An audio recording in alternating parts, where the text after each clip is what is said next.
الحمد لله الحمد لله وكفى وسلام على عباده الذين اصطفى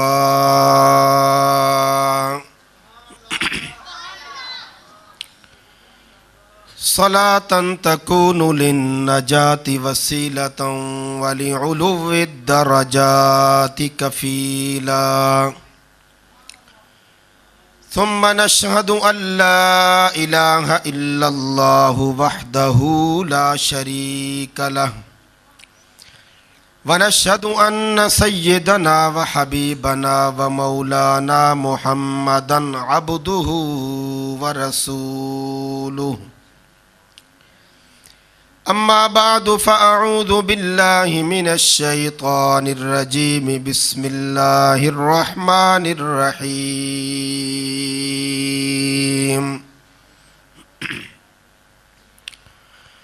سبحان الذي أسرى بعبده ليلا من المسجد الحرام إلى المسجد الأقصى الذي باركنا حوله لنريه من آياتنا إنه هو السميع البصير صدق اللہ العظیم. درود پاک پڑھ لیں جی. اللہم صلی علی محمد وعلی آل محمد کما صلیت علی ابراہیم وعلى آل إبراهيم إنك حميد مجيد. اللهم بارك على محمد وعلى آل محمد كما باركت على إبراهيم وعلى آل إبراهيم إنك حميد مجيد. محترم بزرگوں، بھائیوں اور دوستوں،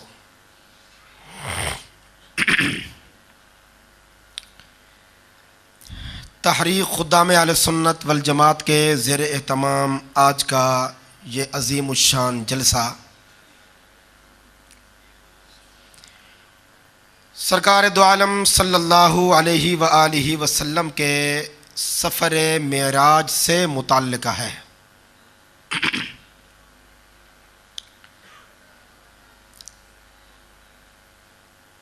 آپ نے زندگی بھر میں نبی علیہ الصلوۃ والسلام کی سیرت طیبہ کے مختلف عنوانات کو، مختلف پہلوؤں کو مختلف علماء کرام سے سنا، مختلف کتابوں میں پڑھا، مختلف شعراء کے منظوم کلام میں سنا.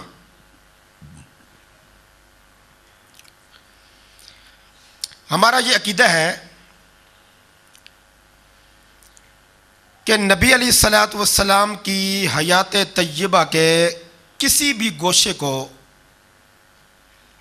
لے لیا جائے تو اس کو سن کر، پڑھ کر ایمان تازہ ہوتا ہے.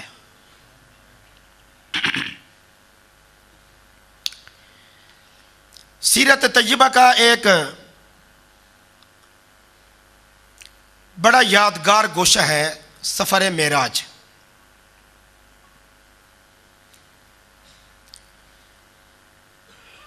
یہ بڑا عظیم الشان، بڑا طویل سفر ہے. اور اس سفر میں دراصل اللہ تبارک و تعالی نے کائنات انسانی کو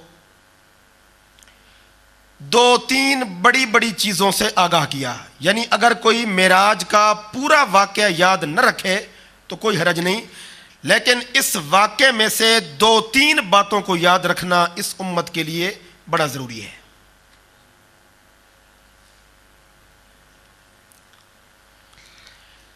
سب سے پہلے نبی علیہ الصلوۃ والسلام کا جو سفر معراج ہے، یہ انسان کی عقل اور شعور سے بہت بلند ترین چیز ہے. اس کو لفظوں میں بیان کرنا، بچے آپ خاموش ہو جاؤ، شاباش، اگر آپ تھک گئے ہو نا تو تھوڑا بیر چکر لگا کے آ جاؤ، ہیں پھر بعد میں نعت خان اور آ جائیں گے، پھر آپ آ جانا، ہیں بچے تھک جاتے ہیں نا جی، چھوٹے ہوتے ہیں تھک جاتے ہیں۔ اب یہ بیچارے انتظار کر رہے ہیں کہ طرز کب شروع ہوگی، طرز تو لگنی نہیں، یہ ٹرک کے بتی کے پیچھے لگے رہیں گے۔ بچوں کا شوق ہوتا ہے طرز سننا، تو تاکہ ان کو دھوکہ نہ ہو نا، اس لیے پہلے ان کو بتا دیا کہ طرز ترز کوئی نہیں ہے، اس لیے باہر چکر لگا کے پھر آ جائیں گے۔ نبی علیہ الصلوۃ والسلام کا جو سفر معراج ہے یہ انسان کے تخیل سے بہت اوپر کی چیز ہے۔ اگر کوئی اپنے عقل کا ترازو لگا کے بیٹھ جائے کہ میں نے نبی علیہ الصلوۃ والسلام کے سفر معراج کو عقل کی ترازو پہ رکھ کے تولنا ہے تو یہ ممکن نہیں ہے۔ اس کا اندازہ یہاں سے لگائیے کہ اللہ رب العزت نے جب یہ منظر بیان کیا تو اس کی ابتدا کی سبحان، بڑی بابرکت ہے وہ ذات، الذی وہ ذات اسرا جس نے سیر کرائی، بعبدہ اپنے بندے کو، لیلم رات کے مختصر ترین حصے میں، من المسجد الحرام الی المسجد الاقصی، مسجد حرام سے لے کر مسجد اقصی تک، الذی بارکنا حولہ لنریہ من آیاتنا۔ اب ایک آیت ہے اور اس ایک آیت میں کتنے موضوع بکھرے پڑے ہیں۔ سبحان یہ ایک موضوع، الذی اسرا سیر یہ دوسرا موضوع، بعبدہ اپنے بندے کو، شان عبدیت تیسرا موضوع، لیلم رات کے مختصر ترین حصہ میں چوتھا موضوع، من المسجد الحرام پانچواں موضوع، الی المسجد الاقصی چھٹا موضوع، بارکنا حولا ساتواں موضوع، لنریہ من آیاتنا آٹھواں موضوع، انہو هو السمیع نواں موضوع، البصیر دسواں موضوع۔ ایک آیت میں کائنات کے رب نے 10 موضوع چھڑے ہیں، ایک ایک موضوع کو آپ 10 منٹ بھی دیں تو کتنا ٹائم لگ جائے گا؟ تو یہ ممکن نہیں ہے۔ حالانکہ اس آیت کے اندر سفر معراج نہیں، سفر معراج کی جو ابتدا ہے نا، جس کو اسراء کہتے ہیں، وہ ہے زمین کا سفر کا نام ہے اسراء، اور آسمان کے سفر کا نام ہے معراج۔ جب کائنات کے رب نے اسراء کا سفر بیان کرتے ہوئے 10 موضوعات کو ایک آیت کے اندر بند کر دیا تو معراج کے سفر میں تو بڑے بڑے عجائبات، بڑے بڑے کمالات، بڑے بڑے انوارات کھلے اللہ کے نبی کی نظر نبوت میں، اور اللہ نے امت پر نبی کی زبان سے وہ عنوانات کھلوائے۔ میرا یہ خیال ہے اگر کوئی بیان کرنے والا صاحب علم ہو اور سننے والے صاحب ذوق ہوں تو پوری زندگی گزر سکتی ہے، لیکن معراج کے سفر کے انوارات موضوع میں سمٹ نہیں سکتے۔ تو بجائے اس کے کہ بڑی لمبی چوڑی باتیں ہوں، چند ایک باتیں ایسی جو ہمارے عقائد کا حصہ ہیں وہ ہم سب کے علم میں آ جائیں کہ جب بھی معراج کا لفظ ہمارے کان میں گونجے تو فوراً ہمارا دماغ منتقل ہو جائے کہ اللہ پاک نے اپنے نبی کو معراج کا سفر کیوں کروایا۔ سب سے پہلے سوال یہ ہے جو شیطان وسوسہ ڈالتا ہے کسی مسلمان کے دل میں، وسوسہ یہ ہے کہ نبی علیہ السلام سوئے ہوئے ہیں ام ہانی کے گھر میں، سرکار کی پھوپھی صلی اللہ علیہ وسلم۔ ام ہانی کے گھر سے بیت اللہ شریف، بیت اللہ شریف سے جبریل کی آمد، براق پہ چڑھنا، اور تیسرے نمبر پہ مقام طور جانا، مقام طور سے مقام تیہ جانا، مقام تیہ سے مسجد اقصی جانا، 1.25 لاکھ 1.5 لاکھ 2.25 لاکھ نبیوں کی جماعت کی امامت کروانا، پھر عرش اول، پھر دوم، پھر سوم، پھر چہارم، پھر پنجم، پھر ششم، پھر سدرہ منتہا، پھر لوح قلم، پھر کعبہ قوسین، پھر جنت کا نظارہ، پھر دوزخ کا مشاہدہ، پھر فرشتوں کی ملاقاتیں، پھر نبیوں کی ملاقاتیں، پھر اللہ کا دیدار۔ اللہ فرماتے ہیں میرا محبوب جب واپس جائے گا تو بستر گرم ہوگا، کنڈی ہل رہی ہوگی، پانی میں ہلچل ہوگی۔ اب یہ بات ذہن میں آتی ہے؟ آج کا مسلمان کہتا ہے کہ جی نبی علیہ الصلوۃ والسلام کا معراج کا سفر ہے تو بڑا دلچسپ، بڑی عظمت والا، لیکن بات عقل میں نہیں آتی۔ اس کے 2 جوابات ہیں۔ نمبر 1، میری اور آپ کی عقل اتنی کمزور ہے کہ سالن کے اندر گھر میں مرچ تیز ہو جائے تو ہمارا بلڈ پریشر ہائی ہو جاتا ہے، ہوتا ہے کہ نہیں؟ تو اتنی کمزور عقل پہ نبی کے سفر معراج کو تولنا پردے درجی کی حماقت ہے۔ وقت پہ کھانا نہ ملے، وقت پہ پانی نہ ملے، ملازم کو وقت پہ تنخواہ نہ ملے، عقل کام چھوڑ دیتی ہے۔ جو عقل اتنی کمزور ہو وہ نبی کے سفر معراج کو اپنے ترازو پہ تولے، یہ انصاف نہیں ہے۔ نمبر 2، سفر معراج کا تعلق عقل کے ساتھ ہے ہی نہیں، عشق کے ساتھ ہے۔ ایک ہے عقل، ایک ہے عشق۔ عقل کی بات کی تھی ابو جہل نے، عشق کی زبان سے جواب دیا تھا ابو بکر صدیق نے۔ بات سمجھ میں آ رہی نہیں؟ ابو جہل نے عقل کی بات کی کہ رات کے مختصر ترین حصہ میں اتنا طویل زمین کا سفر، اتنا طویل آسمانوں کا سفر، اور طویل ترین سفر سے پیغمبر کی واپسی، عقل میں نہیں آتی بات۔ ابو بکر صدیق نے جواب دیا کہ بات عقل کی ہے ہی نہیں، بات ہے عشق کی۔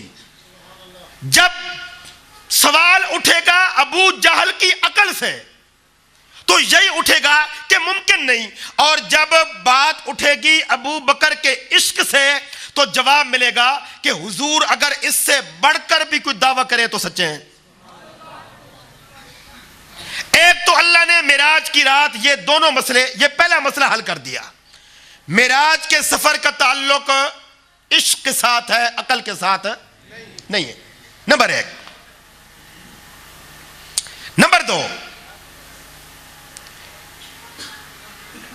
نبی علیہ الصلوۃ والسلام کو معراج کس نے کروایا؟ اب سوال یہ نہیں کہ نبی کا جانا سمجھ میں نہیں آتا، سوال یہ ہے کہ اللہ لے جانے پہ قادر ہے کہ نہیں۔ مسئلہ حل ہو گیا کہ جو ذات لے کر گئی وہ لے جانے پہ قادر ہے۔ جب اللہ فرماتے ہیں سبحان الذی اسری بعبدی، بڑی پاک ہے وہ ذات جو لے گئی اپنے بندے کو، تو نبی کے جانے پہ سوال نہیں۔ اب سوال یہ ہے کہ اللہ لے جانے پہ قادر ہے کہ نہیں۔ جب ساری دنیا نے مان لیا کہ ہاں اللہ لے جانے پہ قادر ہے تو بات ختم ہو گئی کہ نبی کا جانا بندے کے عقل میں آنے والی چیز نہیں، اس کا تعلق رب کائنات کی قدرت اور طاقت کے ساتھ ہے۔ 2 مسئلے حل ہو گئے جی۔ نمبر 3، اللہ نے نبی کو معراج کروائی کیوں؟ اس لیے کہ اعلان یہ ہوا کہ آپ پوری کائنات کے لیے رحمت ہیں، ما ارسلناک الا رحمتا للعالمین۔ کوئی بھی زبان کل سوال کر سکتی تھی، حضور عالمین کے لیے رحمت ہیں، رہے صرف مکہ المکرمہ میں، رہے صرف مدینہ المنورہ میں، جہاد کرنے کے لیے گئے طیف میں، حنین میں، یرموک میں، تبوک میں، جبکہ رحمت آپ کی پوری کائنات کے لیے ہے. کائنات میں ساری زمینیں آ گئیں, سارے آسمان آ گئے, عالم ملکوت آ گئے, سارے فرشتے آ گئے. اللہ نے معراج کی رات پوری کائنات کو سمیٹ کر محمد کے قدموں میں اکٹھا کر دیا. پوری کائنات کی تنابیں سمٹ گئیں,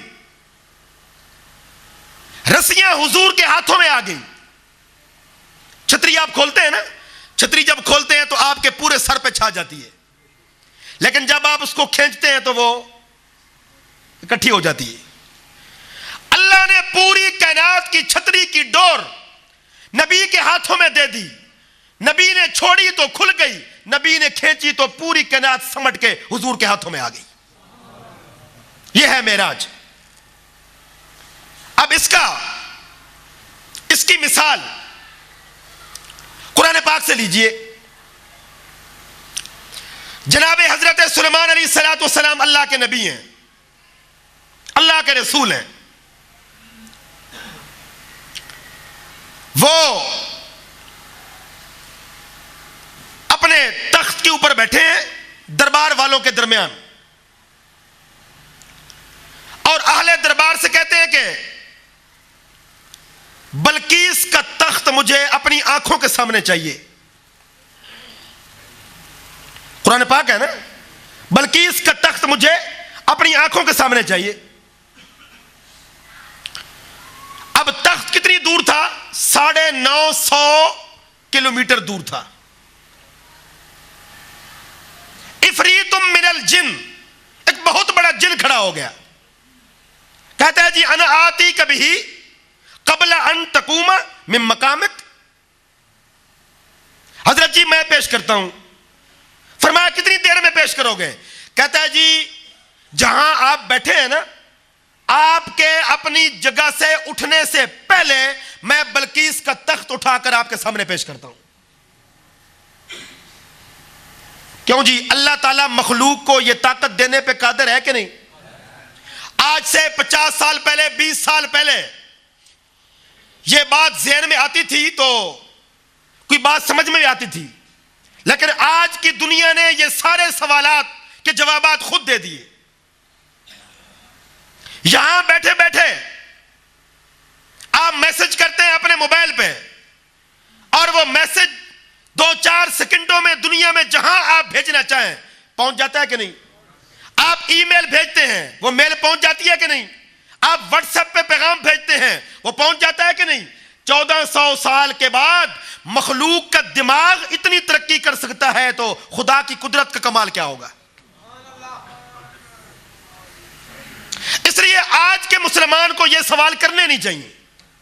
آج تو دنیا نے خود ان سوالوں کے جوابات پیش کر دیے. قال عفریت من الجن, بہت بڑا ایک جن کھڑا ہو گیا. انا آتیک بہ قبل ان تقوم من مقامک. حضرت جی بلقیس کا تخت ہے تو بہت دور, 950 کلومیٹر کی مسافت ہے, لیکن میں پیش کر دیتا ہوں. کتنی دیر لگاؤ گے؟ کہتا ہے جی جہاں آپ بیٹھے ہیں نا, آپ کے اپنے جگہ سے اٹھنے سے پہلے میں اٹھا کے پیش کر دیتا ہوں. اللہ کے نبی کی شان دیکھیے, فرمایا نہیں مجھے اس سے جلدی چاہیے, مجھے اس سے بھی پہلے چاہیے. قال الذی عنده علم من الکتاب, ایک کتاب کا عالم کھڑا ہو گیا. پہلے کس نے پیشکش کی تھی؟ جن نے. اب کون ہے؟ انسان, عالم. عنده علم من الکتاب, جس کو اللہ نے کتاب کا علم عطا کیا تھا. پتہ چلا جس کے پاس آسمانی کتاب کا علم ہو, وہ صاحب علم ہو, وہ اپنی طاقت میں اور آسمانی پرواز میں جنوں سے بھی زیادہ طاقت رکھتا ہے, بشرطے کہ اس کے اندر عمل کی دولت ہو, عمل سے محروم نہ ہو. انا آتیک بہ قبل عنده علم من الکتاب. حضرت جی میں پیش کرتا ہوں, تم کتنی دیر لگاؤ گے؟ کہتا ہے جی ان آتیک بہ قبل ان یرتد الیک طرفک، آپ کی آنکھ جھپکنے سے پہلے، چٹکی میں. اب یہ بات سمجھ میں آتی ہے؟ معراج کی بات تو آپ کو سمجھ میں نہیں آتی، یہ آتی ہے. آج کا مسلمان کہتا ہے جی معراج کا سفر سمجھ میں نہیں آتا. جی یہ سمجھ میں آتا ہے؟ تخت پڑا ہوا ہے 950 میل کی مسافت پہ، اللہ کے نبی کا دربار کہاں ہے، بلقیس کا تخت کہاں ہے، اور سلیمان علیہ السلام کا صحابی کہتا ہے کہ حضرت جی آپ کی آنکھ جھپکنے سے پہلے، قبل ان یرتد الیک طرفک، آنکھ جھپکنے سے پہلے میں بلقیس کا تخت اٹھا کے آپ کے سامنے پیش کر دیتا ہوں. کائنات کے رب نے بتا دیا جب سلیمان نبی کے صحابی کی یہ شان ہے تو محمد کے صحابہ کی شان کیا ہوگی؟ یہ سارے مسئلے حل ہو رہے ہیں معراج کے سفر میں. 2 لفظ استعمال کرتے ہیں علماء کرام اپنی کتابوں میں، طے زمانی اور طے مکانی، طے کے ساتھ طے زمانی، طے مکانی. طے مکانی کا مطلب یہ ہے سینکڑوں اور ہزاروں کلومیٹر دور کی مسافت سمٹ کے ایک جگہ اکٹھی ہو جائے.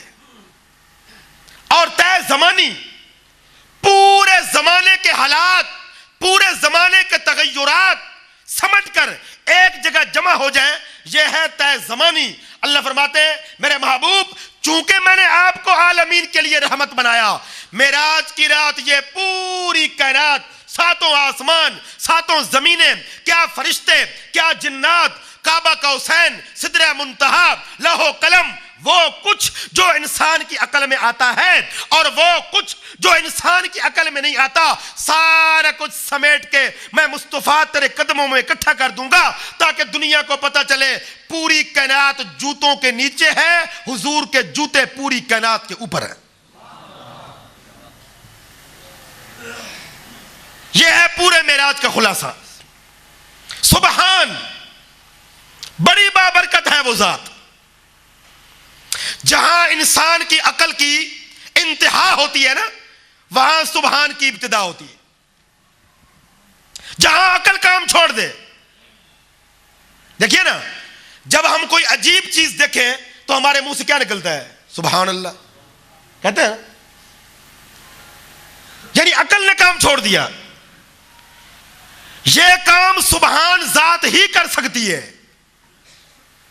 اور جناب حضرت موسیٰ علیہ السلام نے بھی بارگاہ اعزی میں یہی التجا کی تھی اور اللہ نے سبحان کے جلووں کو اپنے نبی پر کھولا تھا.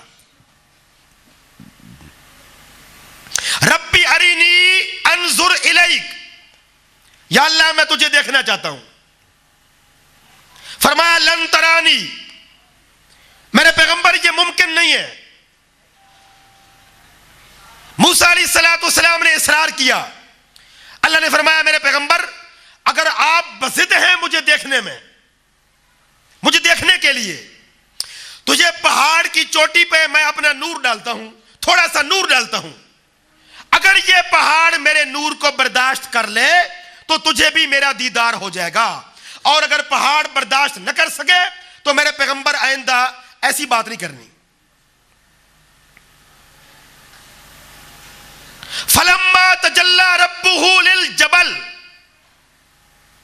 موسیٰ کے رب نے اپنے نور کے سمندر میں سے تھوڑا سا نور نکال کے پہاڑ کے اوپر ڈال دیا. جعلہ دکا، پہاڑ کے ٹکڑے ٹکڑے ہو گئے. خر موسیٰ صعقا، موسیٰ علیہ السلام گر کے بے ہوش ہو گئے. فلما افاقا، بے ہوش ہونے کے بعد جب ہوش میں آئے، قالا، تو ان کے منہ سے نکلا کیا؟ سبحانک. معراج کے پرت کھل رہے ہیں.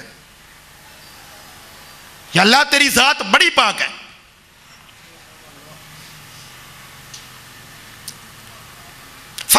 تجلی ربہ للجبل جعلہ دکا وخر موسیٰ صعقا فلما افاق قال سبحانک. اللہ تیری ذات بڑی پاک ہے.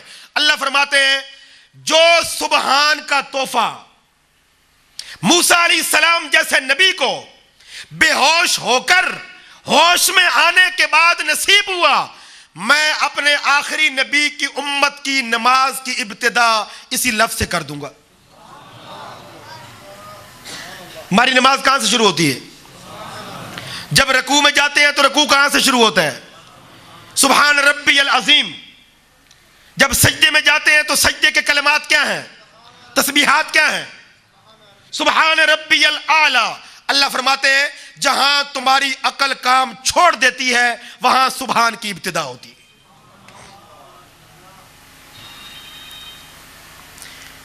بڑی بابرکت ہے وہ ذات. فرمایا یہ صرف واقعہ نہیں، یہ صرف افسانہ نہیں، یہ ایک سانحہ نہیں کہ جو رونما ہو گیا.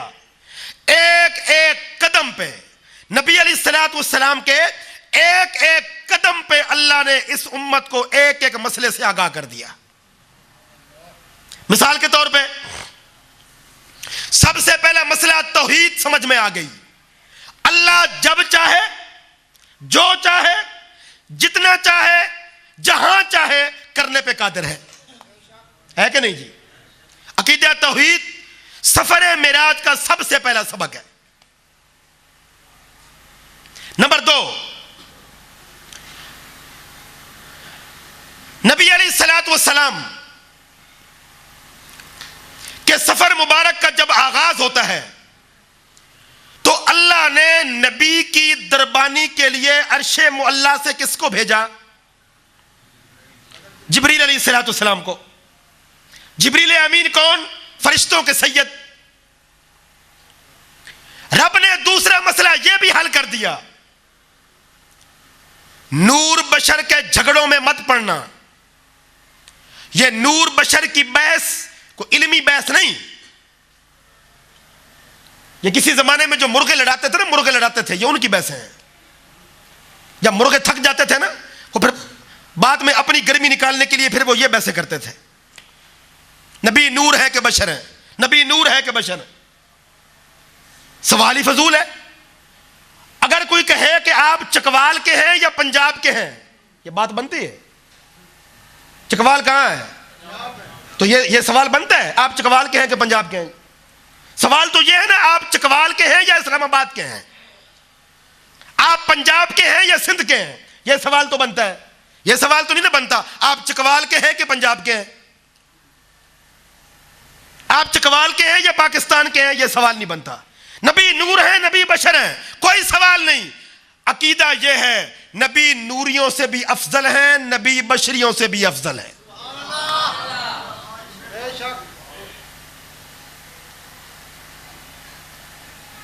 ہاں اگر کوئی بندہ اس غلط فہمی کا شکار ہے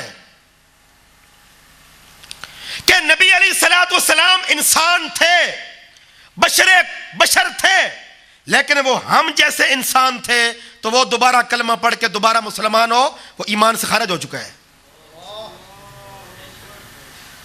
بات کو سمجھیے، اکابرین اہل سنت کا عقیدہ سمجھیے. حضور کون ہے؟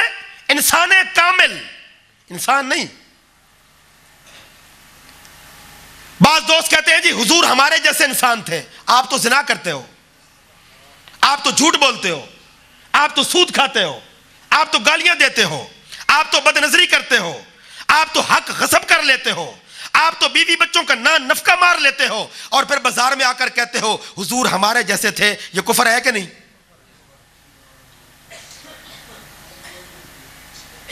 نہیں نہیں نہیں نہیں. نبی انسان کامل ہیں. انسانوں میں کھڑے ہو جائیں، ابو بکر جیسا انسان حضور کا غلام ہے.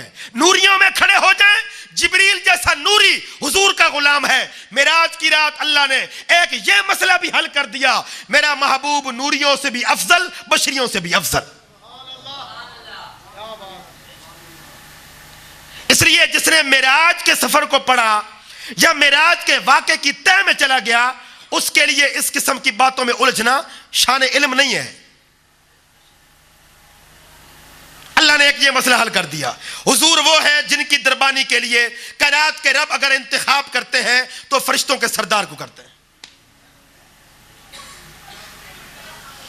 جبریل جائیے میرے پیغمبر کو عرش پہ لے کے آئیے، جبریل امین سواری لے کے آتے ہیں۔ اچھا جی، جو رب،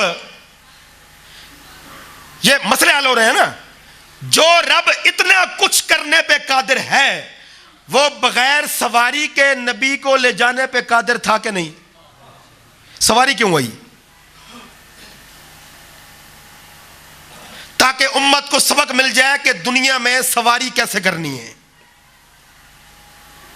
دنیا والوں کو پتا چل جائے کہ یہ عالم اسباب ہے، اس عالم اسباب کے اندر تمہیں کوئی نہ کوئی سبب اختیار کرنا پڑے گا۔ بھوک لگے گی کھانا کھاؤ گے، پیاس لگے گی پانی پیو گے، بدن میں تھکاوٹ ہوگی نیند پوری کرو گے، اولاد کی خواہش ہوگی نکاح کرو گے۔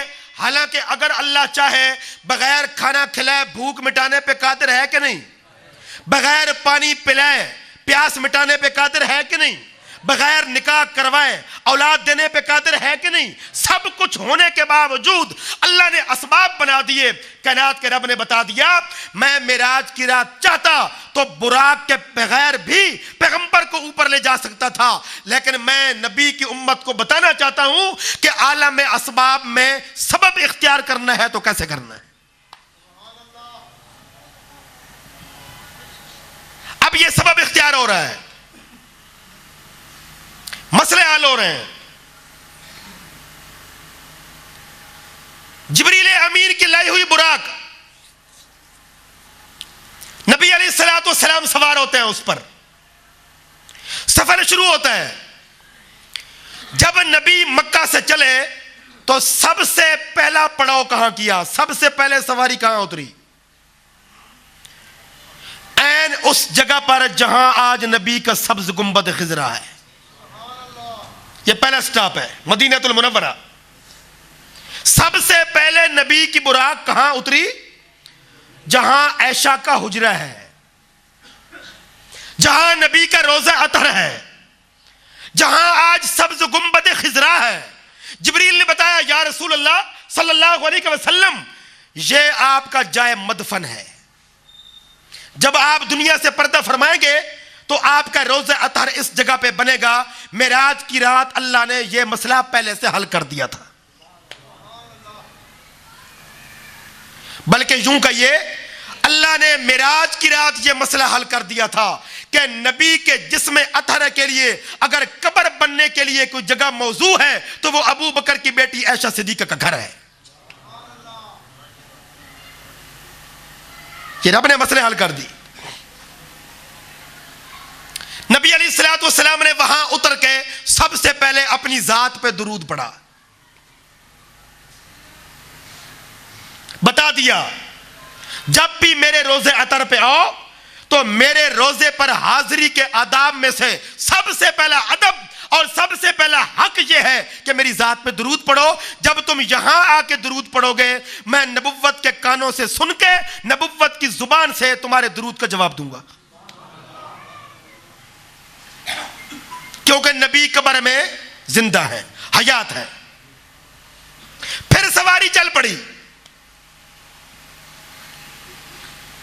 اب اگلا پڑاؤ کہاں ہوا؟ حضرت موسیٰ علیہ السلام کی قبر پہ۔ صحیح مسلم کی حدیث ہے، نبی علیہ السلام سے جب پوچھا گیا کہ یا رسول اللہ صلی اللہ علیہ وسلم آپ نے حضرت موسیٰ علیہ السلام کی قبر پہ جا کے کیا دیکھا؟ اللہ کے نبی نے فرمایا رأیت موسیٰ قائما یصلی فی قبرہ، میں نے موسیٰ کو اپنی قبر میں کھڑے ہو کے نماز پڑھتے دیکھا۔ رأیت موسیٰ، میں نے موسیٰ کو دیکھا، قائما، قیام کے اندر کھڑے ہیں، فی قبرہ، کہاں؟ اپنی قبر میں۔ معراج کی رات ایک یہ مسئلہ بھی حل ہو گیا کہ جس طرح دنیا کے اندر عام لوگ مسجدوں میں نماز پڑھ کے اللہ کی عبادت کا مزہ لیتے ہیں، انبیاء قبروں میں کھڑے ہو کر خدا کی عبادت کرتے ہیں۔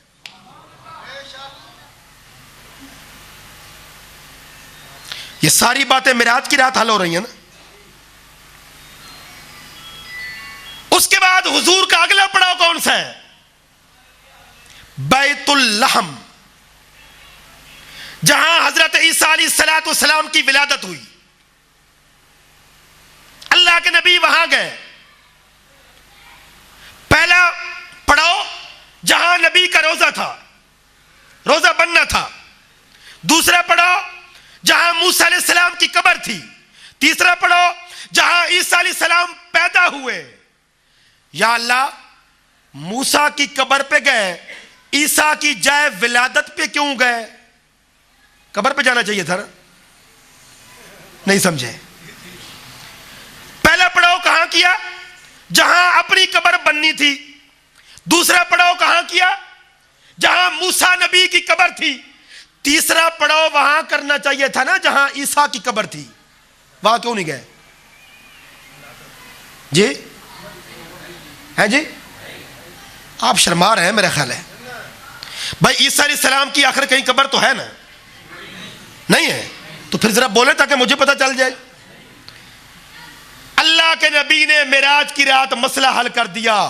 میرا عیسیٰ کی جائے ولادت پہ جانا، قبر پہ نہ جانا، عقیدہ ہے کہ میرا بھائی عیسیٰ بھی زندہ ہے۔ معراج کی رات یہ مسئلہ حل ہو گیا۔ کتنے مسئلے حل ہو رہے ہیں؟ ایک ایک قدم نبی اٹھاتے گئے، شریعت وجود میں آتی گئی۔ ایک ایک لفظ نبی کے منہ سے نکلتا گیا، شریعت کے پرت کھلتے گئے۔ اللہ فرماتے ہیں یہ وہ سفر نہیں جو تم چکوال سے لاہور کرتے ہو، یہ وہ سفر نہیں جو تم چکوال سے سعودی عرب کرتے ہو، یہ میرے محبوب کا سفر ہے۔ میرے محبوب ایک ایک قدم اٹھاتے جائیں گے، شریعت وجود میں آتی جائے گی۔ اس لیے ہمارے عقائد میں سے ایک یہ عقیدہ بھی کہ عیسیٰ علیہ السلام آسمانوں پر زندہ ہے، قرب قیامت میں تشریف لائیں گے۔ نبی علیہ السلام کی امت میں تشریف لائیں گے، لیکن جب گئے تھے تو نبی بن کے گئے تھے، جب آئیں گے تو اب امتی بن کے آئیں گے۔ اب یہاں ایک اور سوال کھڑا ہو گیا، او جی یہ کیسے ممکن ہے ایک بندہ نبی بھی ہو امتی بھی ہو؟ جو مصلی پہ امام کھڑا ہے وہ امام ہے، مقتدی نہیں ہے۔ جو مقتدی ہے وہ امام نہیں ہے۔ جو بادشاہ ہے وہ غیر بادشاہ نہیں، جو رعایا ہے وہ بادشاہ نہیں۔ تو یہ کیسے ہو گیا کہ عیسیٰ نبی بھی ہے امتی بھی ہے؟ یہ سوال کون کرتے ہیں؟ قادیانی۔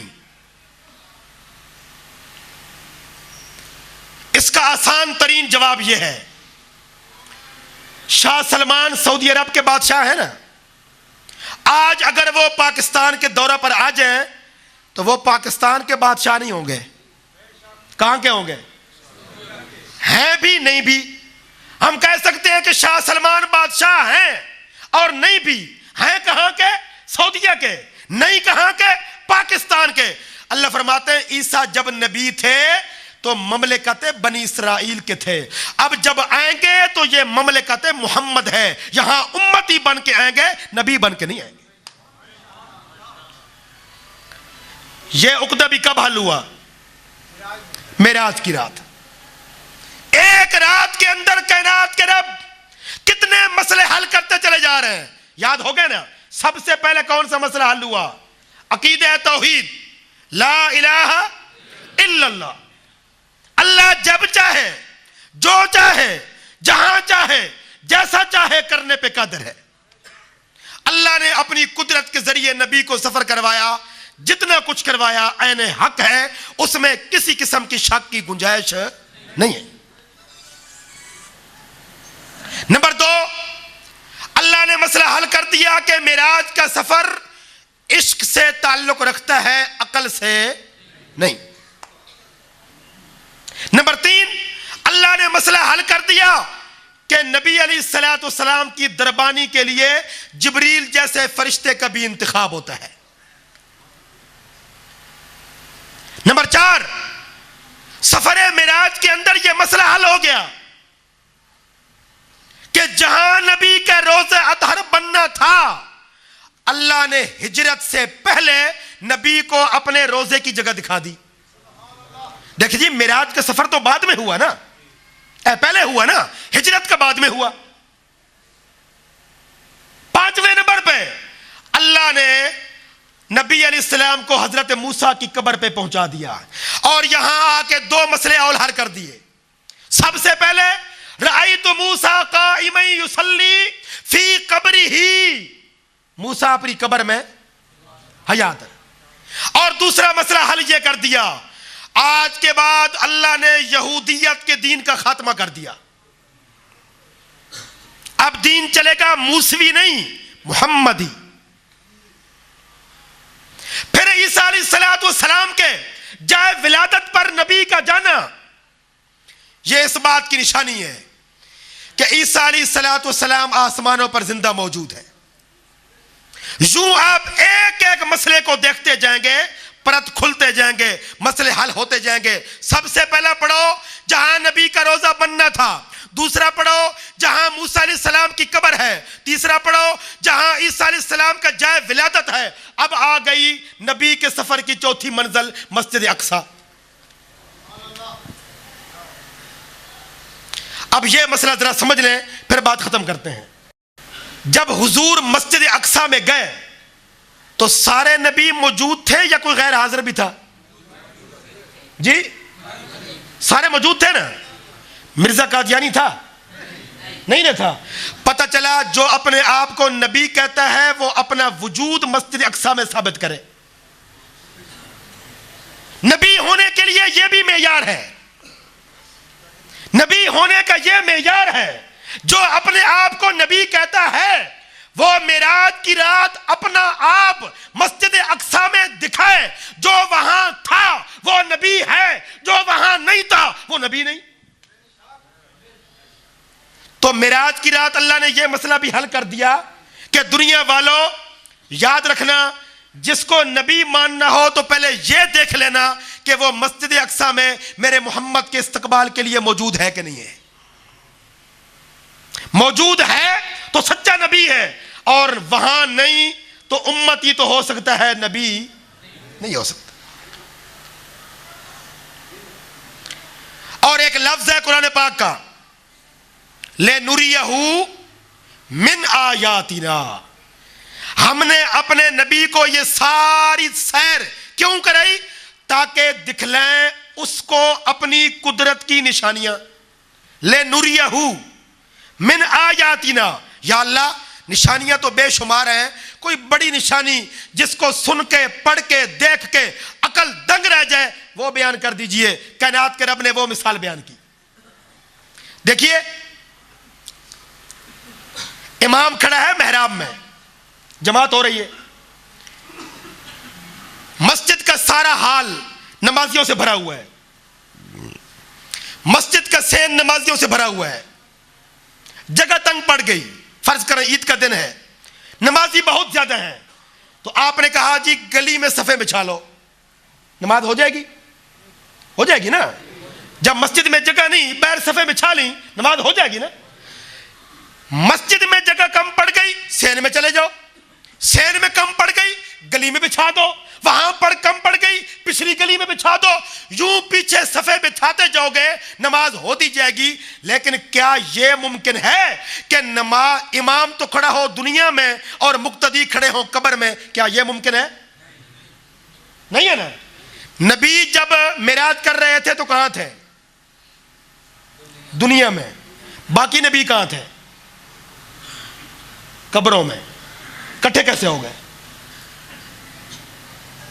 لِنُرِيَهُ مِنْ آیَاتِنَا، اللہ فرماتے ہیں دنیا والوں یہی تو دکھانا چاہتا ہوں، سارے انبیاء ہیں اپنی اپنی قبروں میں، عیسیٰ نبی ہیں عرش معلیٰ پہ، محمد ہیں دنیا میں۔ میں نے حضور کی امامت کو اتنا عام کر رکھ دیا.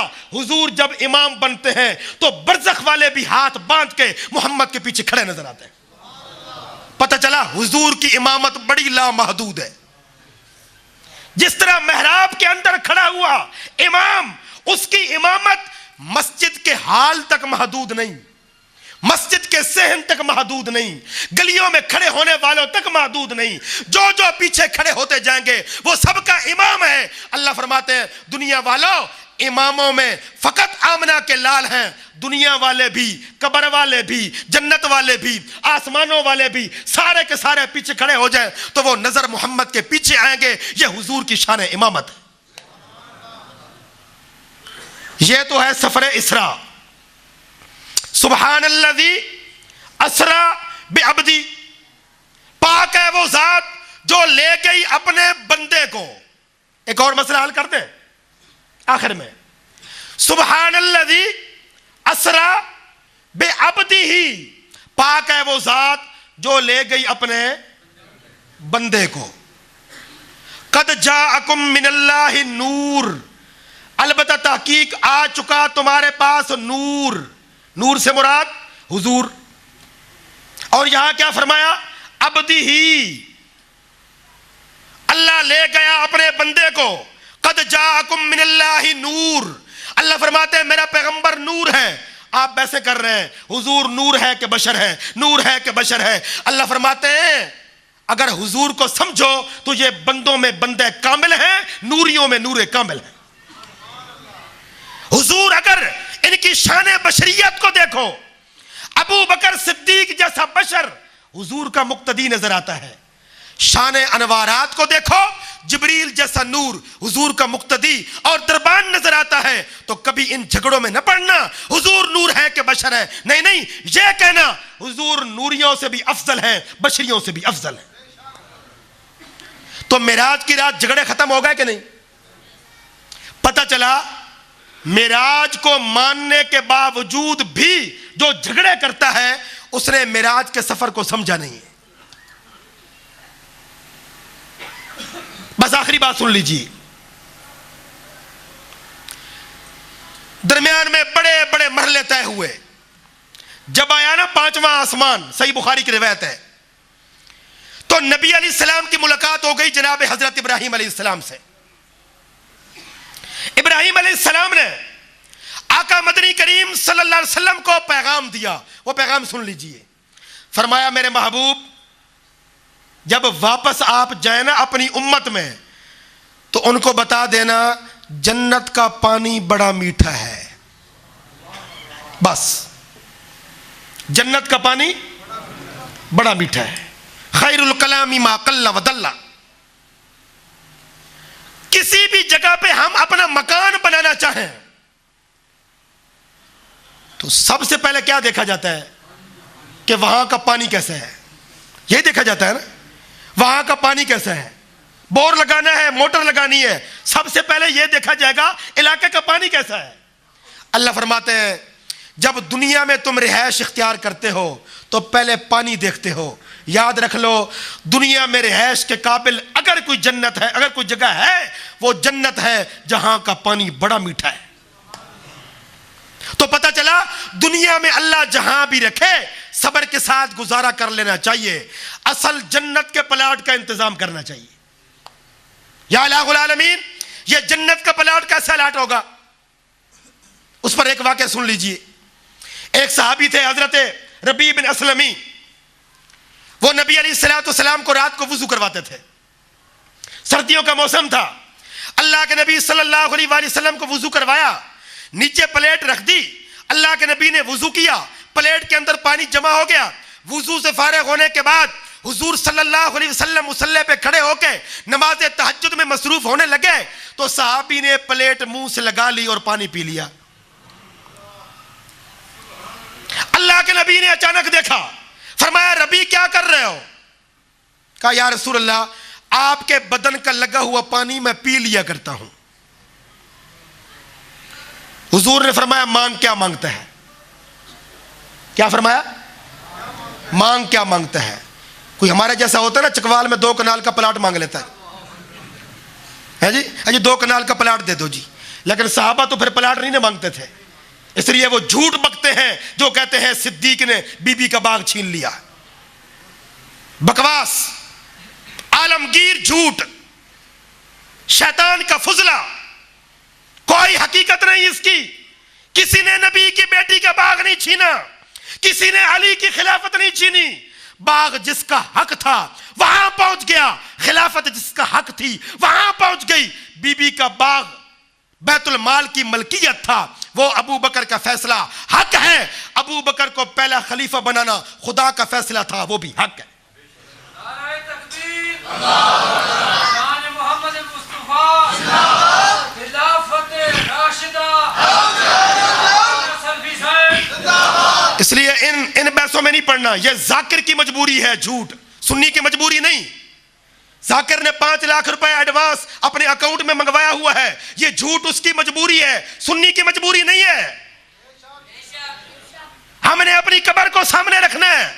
کوئی بکتا ہے بکے، کوئی بکواس کرتا ہے کرے. سنی کا ایمان ہے صحابہ بھی سارے حق، اہل بیت بھی سارے حق. اور جس کو زیادہ شوق ہو وہ آ کے بات کرے. کس نے کس کا باغ چھینا؟ کون کس کی خلافت لے گیا؟ نہ کوئی بی بی کا باغ چھین سکتا تھا، نہ کوئی علی کی خلافت چھین سکتا تھا. اگر علی کی خلافت چھنی ہوتی تو علی صدیق کی بیعت کیوں کرتے؟ علی عمر کی بیعت کیوں کرتے؟ علی عثمان کی بیعت کیوں کرتے؟ تو پھر مان لو رحماء بینہم، یہ اہل بیت اور صحابہ آپس میں شیر و شکر ہیں، یہ آپس میں بھائی بھائی ہیں. تم اپنی بیٹی کسی کے نکاح میں دو تو 4 مہینے مشورے کرو، فیصلے کرو. علی اپنی بیٹی ام کلثوم جس عمر کے نکاح میں دے رہا ہوگا، علی نے بھی تو سوچا ہوگا. تو پھر مان لو یہ سارے رشتے برحق ہیں، یہ سارے رشتے برحق ہیں. یہ ہمارا موضوع نہیں ہے، لیکن میٹھی تقریر ہو نا، درمیان میں 1-2 انجیکشن لگا دینے چاہیے. کیا خیال ہے؟ یہ بھی ضروری ہے اصلاح کے لیے، تاکہ عقیدہ بچ جائے، عقیدہ. اس لیے یہ باتیں نہ کیا کرو اور جی ہم نے یوٹیوب پہ فلاں ذاکر کی تقریر سنی. ذاکر انٹرنیشنل بدماش ہے. ذاکر کا قرآن کے ساتھ کوئی تعلق نہیں، ذاکر کا حدیث کے ساتھ کوئی تعلق نہیں، ذاکر کا اہل بیت کے ساتھ کوئی تعلق نہیں. اہل بیت، صحابہ، ختم نبوت کا نور، قرآن کا آئین اگر ہے تو سنی مذہب کے پاس ہے بس.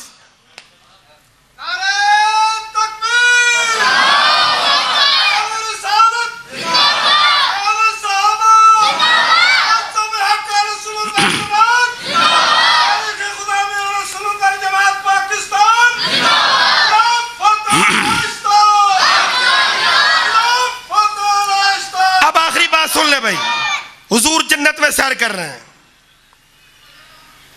جنت کی سیر ہو رہی ہے. چلتے چلتے حضور جبریل کا ہاتھ پکڑ کے پوچھتے ہیں، جبریل جب میں واپس جا کے بتاؤں گا تو کوئی میری بات مانے گا؟ جب میں واپس جا کے بتاؤں گا تو کوئی میری بات مانے گا؟ تو جبریل نے کیا جواب دیا ہوگا؟ ان قوم یکذبوک، حدیث کے الفاظ، ان قوم یکذبوک. جبریل نے کہا یا رسول اللہ صلی اللہ علیہ وسلم، لوگ تو آپ کی بات نہیں مانیں گے لیکن ابو بکر یصدقوک، ابو بکر تصدیق کرے گا. جس طرح نماز کا فیصلہ معراج کی رات ہوا، جس طرح اللہ کی قدرت کا فیصلہ معراج کی رات ہوا، جس طرح نبی کے روزے کا فیصلہ معراج کی رات ہوا، جس طرح نمازوں کے تحفے کا فیصلہ معراج کی رات ہوا، مان لو ابو بکر کی صداقت کا فیصلہ بھی معراج کی رات ہوا. اس لیے کبھی آپ نے سنا کسی ذاکر نے معراج کا سفر بیان کیا ہو؟ نہیں کر سکتا. اس کو پتا ہے بیان کریں گے تو ابو بکر کی تصدیق ماننا پڑے گی. ابو بکر کے بغیر مسئلے حل نہیں ہوتے.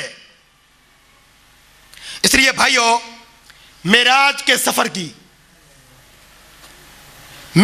سفر کا 2 لفظی خلاصہ مولانا محمد ادریس کاندھلوی رحمت اللہ علیہ شیخ المحدثین نے لکھا ہے. معراج کے سفر کا 2 لفظی خلاصہ. اگر کوئی بندہ کہے مولوی صاحب یہ 1.5 گھنٹے کی تقریر سننے کے لیے ٹائم نہیں ہے، مجبوری ہے، 2 لفظوں میں بیان کیجئے اللہ نے نبی کو معراج کیوں کروایا تو سن لیجئے، تاکہ پوری کائنات میں محمد کی نبوت پھیل جائے، پوری کائنات میں ابو بکر کی صداقت کا جال بچھ جائے. یہ خلاصہ ہے.